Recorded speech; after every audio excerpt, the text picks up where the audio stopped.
Okay, so we're going to be doing the first problem on our homework, surface area of triangular prisms. I need to be sure to identify the faces with letters. I'm looking at that over here.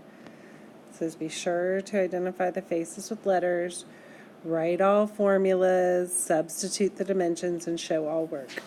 So I'm going to go ahead and I'm going to label each of my faces. I'm going to call my rectangles A, so I'll have 3 A's. And I'm going to call my triangles B's.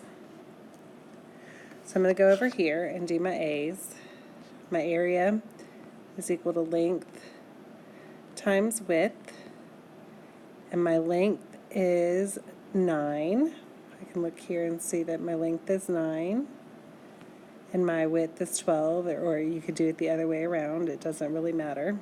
9 times 12 is going to give me 108. Now I can add 108, 108, 108 because I have 3 A's. I can list A, and A. So I've got 108 square units. Or I can do 108 times 3. Now I'm going to come over to B. Now B is a triangle, so I need to use the formula base times height divided by 2. My base, if I look here, my base is 9. Right here is 9, and my height is 4. Because remember, my height, even though these are 9, my height goes at a 90-degree angle with the base.